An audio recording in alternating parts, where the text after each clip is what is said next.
नमस्कार, प्रणाम। मैं अविनाश वारदात तक के एक नए एपिसोड में आज इस सच्ची घटना के साथ आप लोगों के बीच में आया हूँ। ये सच्ची घटना गुड़गांव की है। दरअसल गुड़गांव में 26 मार्च को एक फोन जाता है थाने में, और जाता है फोन तो कहा जाता है कि यहाँ पर एक व्यक्ति की लाश पड़ी हुई है। अब जैसे ही पुलिस को लाश के बारे में पता चलता है तो वो बड़ा ही परेशान हो जाता है कि आखिर ये कैसे हो गया। अब पुलिस अपने दलबल के साथ जहाँ पर लाश मिलने का जो स्थल बताया गया था, जो जगह बताई गई थी, वहाँ पर पुलिस पहुँचती है। वहाँ पर पता चलता है कि एक व्यक्ति है जो अचेत अवस्था में पड़ा हुआ था। दरअसल एक नाला था और उसी नाले के बगल में वो बॉडी पड़ी हुई थी। अब जैसे ही पुलिस उस आदमी के बारे में पता करने की कोशिश करती है तो पता चलता है एक व्यक्ति होता है, तो कहता है कि साहब ये तो उमेश है और ये सेक्टर 10 में रहता है। अब जैसे पुलिस ये सुनती है कि ये सेक्टर 10 का रहने वाला है, तो फिर बॉडी को पहले तो पोस्टमार्टम के लिए भेज दिया जाता है। लेकिन पुलिस के जो 2 कांस्टेबल होते हैं वो सेक्टर 10 के उस कमरे में पहुंचते हैं जहां पर उमेश रहा करता था। अब जैसे ही उमेश के कमरे में पहुंचते हैं तो फिर वहां पर कमरा बंद है, ताला लटका हुआ है। अब सभी लोग परेशान हैं कि आखिर अब क्या किया जाए। फिर वहां से जो बॉडी है पहले तो पोस्टमार्टम के लिए जाती है। फिर ये होता है कि हो सकता है कि कोई कंप्लेन आए, कोई खोजने वाला आए, तो फिर इस बारे में बात की जाएगी। लेकिन दूसरा दिन आ जाता है, लेकिन कोई भी खोजने पूछने वाला नहीं आता है।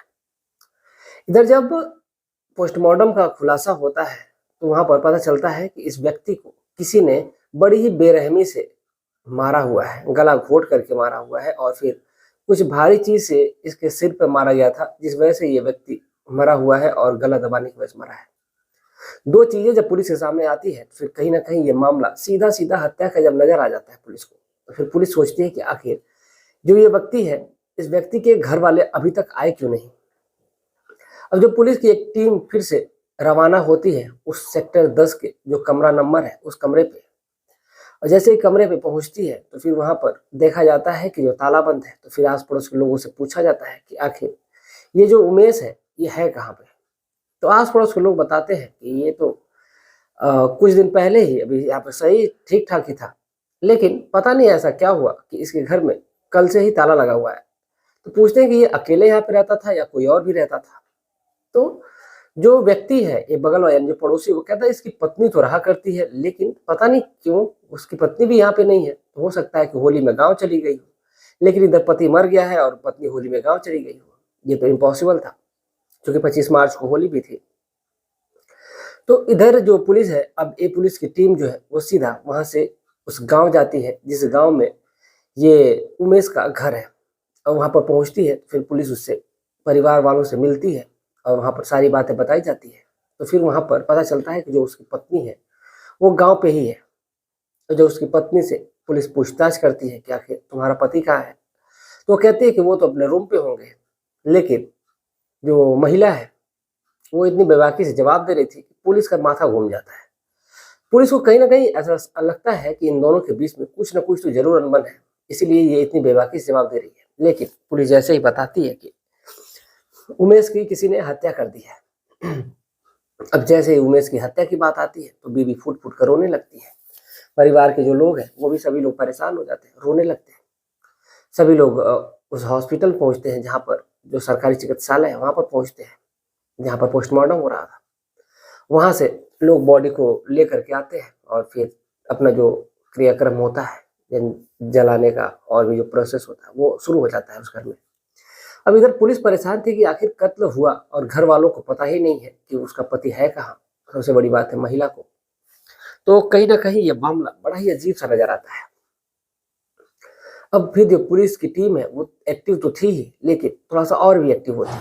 वो आस पड़ोस के इलाकों में जांच पड़ताल जारी करती है। यानी उसी सेक्टर जो 10 इलाका है उसी इलाके में पुलिस पूछताछ करती है। तो फिर आस पड़ोस के लोगों से पूछा जाता है कि इन दोनों के बीच में रिश्ते कैसे थे। तो जो पड़ोसी थे वो कहते हैं कि इन दोनों के बीच में तो रिश्ते पहले तो बड़ा सही थे, लेकिन बीच में इन दोनों के बीच में झगड़े भी हुआ करते थे। लेकिन कुछ समय से इन दोनों के बीच के रिश्ते बहुत ही अच्छे हो गए थे। अब जैसे ही पुलिस ये सुनती है तो फिर सोच में आ जाता है, क्योंकि है तो पुलिस ही, उनका दिमाग तो बहुत तेजी चलता है।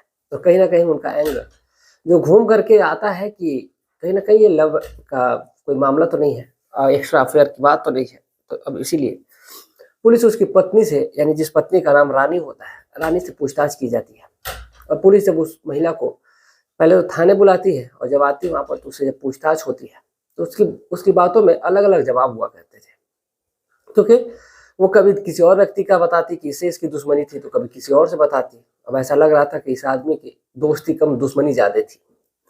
अब जैसे ही पुलिस ये सुनती है, लेकिन उसके जवाब में बड़ा ही अंतर था, तो फिर अलग अलग लोगों से जब बातचीत करती है पुलिस, तो एक शख्स होता है जिस शख्स ने बताया था कि वो उसका पड़ोसी है, तो फिर वही कहता है कि मुझे जहां तक पता है कि इसकी बीवी का पहले किसी से अफेयर था, और इसी को लेकर के इन दोनों के बीच में बहस हुआ करती थी, मारपीट तक का मामला आ गया था। अब जैसे ही पुलिस ये सुनती है कि इसकी बीवी का अफेयर था, तो बड़ा ही पुलिस सोच में पड़ जाती है कि जब उसकी बीवी से पूछताछ हुई है तो उसकी बीवी ने कुछ बताया ही नहीं, यानी कि रानी ने कुछ बताया ही नहीं। पुलिस वो वापस से उस महिला को थाने बुलाती है, लेकिन इस बार जो महिला है वो थाने नहीं आती है। पुलिस 2-3 बार, चौथे दिन भी बुला भेजती है, लेकिन वो वापस में थाने पे पहुंचती नहीं है। अब पुलिस की एक टीम फिर से गांव पे जाती है और उससे कहती है कि जब तुमको बुलाया जा रहा है तुम आ क्यों नहीं रही हो। तो कहती है कि साहब हमें कोई केस नहीं करना है, हमें कोई केस फाइल नहीं करना है, आप जैसा है केस को क्लोज कर दीजिए, क्योंकि हम लोग जो गरीब लोग हैं, हम लोग पास पैसे नहीं है कि हम लोग वकील हायर करेंगे, केस लड़ेंगे और फिर थाने के रोजाना चक्कर लगाएंगे। जब बीवी के मुंह से ऐसी बातें पुलिस सुनती है तो बड़ा ही अचंभा होता है उनको। फिर उसको गाड़ी में बिठाया जाता है और लेकर के थाने आया जाता है। फिर वहाँ के जो SHO होते हैं, मोहन कलाल जी, वो बातचीत करते हैं और उससे पूछताछ करते हैं। और फिर बात जब एक्स्ट्रा अफेयर की जो आती है, तो फिर यहाँ पर जो मामला है, जो महिला है, वो थोड़ी सी भौचक्की रह जाती है कि आखिर इनको कैसे पता चला। फिर जो महिला है उसने एक कहानी सुनाना शुरू कर दिया। दरअसल बात यह है कि जब पुलिस उससे घुमा घुमा कर पूछती है तो फिर कहीं ना कहीं वो अपने ही सवालों में उलझती जाती है, और इसीलिए अब उसके पास कोई दूसरा चारा नहीं होता है। अब इसीलिए उसने सोचा कि अब सच्चाई बताने में ही भलाई है। सच्चाई बताई और फिर एक नई कहानी निकल करके सामने आ जाती है। दरअसल जो उमेश है, उमेश का एक चाचा लगेगा, यानी कि रानी का ससुर, जिसकी उम्र लगभग 37 साल के करीब होती है, जिसका नाम अशोक होता है। अशोक कभी कभार उसके रूम पर आया जाया करता था, और ऐसे ही आते जाते में जो उमेश है था तो एक तरह से चाचा है, यानी कि गांव का है। अब इसीलिए जो अशोक है, अशोक से उमेश की ज्यादा बनती थी, और जब आए दिन घर पे आया जाया करता था तो कहीं ना कहीं उसकी पत्नी के प्रति लगाव भी बढ़ता जाता है, क्योंकि वो तो रिश्ते में ससुर लगता था। लेकिन ये जो रानी है और अशोक है, इन दोनों के बीच में नजदीकियां बढ़ती जाती है। अब अशोक आए दिन उसके घर पे आ जाया करता था, और यहीं से इनकी शुरुआत हो जाती है। इधर जब ये जो उमेश है, उमेश कंपनी में चला जाया करता था काम करने के लिए दिन में, तो फिर ये अपने प्रेमी, यानी कि अपने ही सगे सगे नहीं कहेंगे, चचेरा जो ससुर है, ससुर को बुलाया करती थी और उसके साथ संबंध बनाना का सिलसिला शुरू कर लेती है। अब ये सिलसिला थमता नहीं है, बल्कि चलता ही जाता है, और ये लगभग 1 साल तक चलता है। यानी कि जो 2022 वाला मामला है वो पूरा 2022 से 2023 तक चलता है।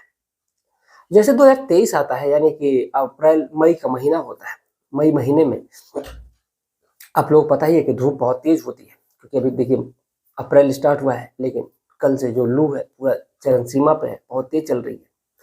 अब इधर जो उमेश है वो किसी काम से एक दिन कंपनी तो जाता है, लेकिन वापस चला आता है।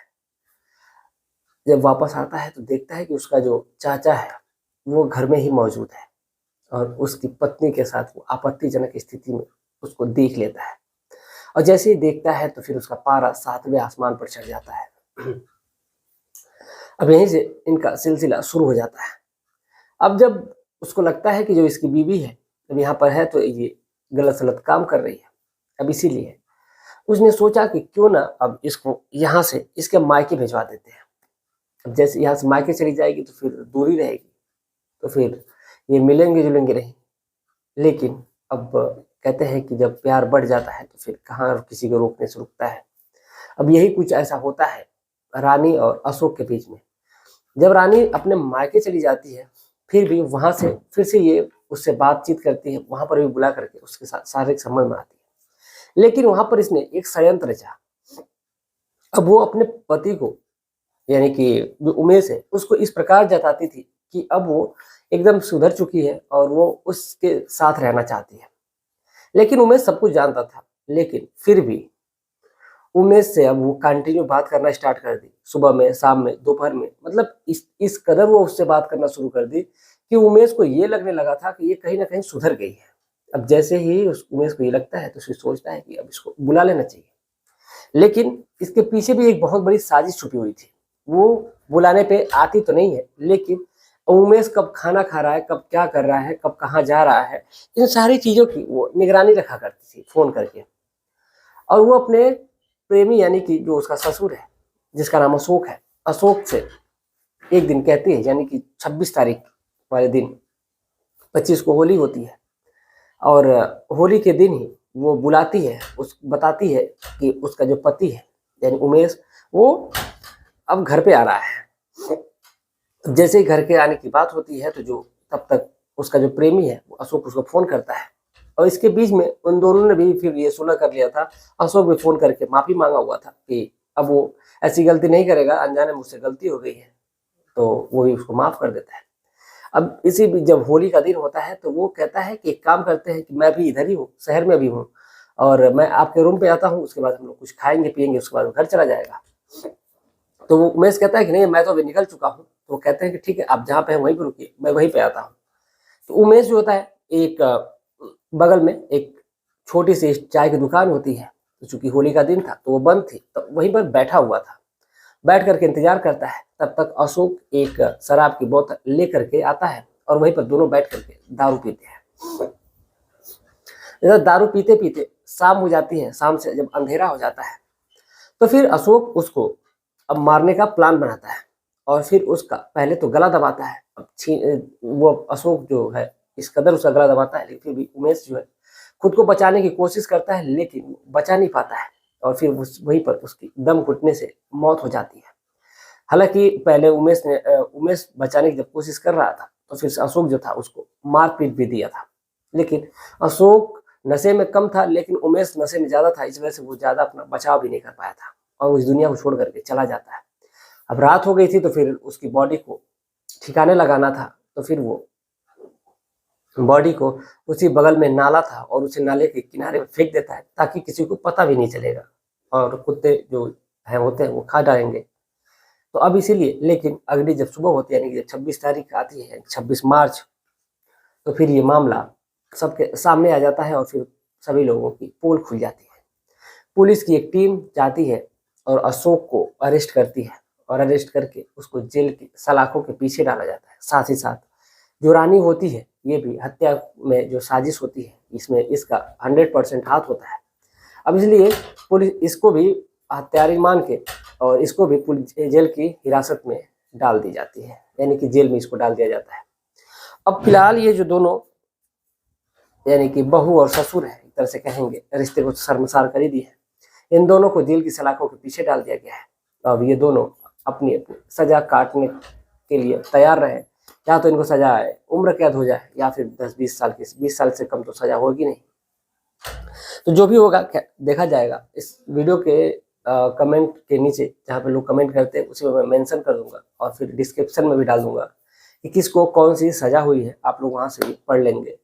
और क्योंकि ये वीडियो मान लीजिए लाइफ टाइम रहने वाली है, तो फिर आप लोग कभी भी इस वीडियो को जब देखिएगा तो आपको वहाँ पर मिल जाएगा।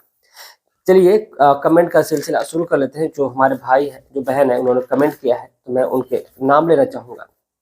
विनोद कुमार जी हैं, वैसन राव राजपूत जी हैं, प्रकाश दीवान जी हैं, RC यादव जी हैं, भीम सिंह राजपुत्र जी हैं, मनोज राय जी हैं, राहुल कुमार जी हैं, राम कुमार जी हैं, राम सिंह जी हैं, अशोक सुखदेव जी हैं, और मुखराम जी हैं, मोनिका जी हैं, वैष्णव जी हैं। आप तमाम लोगों का तहे दिल से शुक्रिया कि आप लोग इतना प्यार और सपोर्ट बनाए रखें। उम्मीद है ऐसे ही अपना प्यार और सपोर्ट बनाए रखेंगे। चलिए मिलते हैं एक और सच्ची घटना के साथ, तब तक के लिए जय हिंद, जय भारत।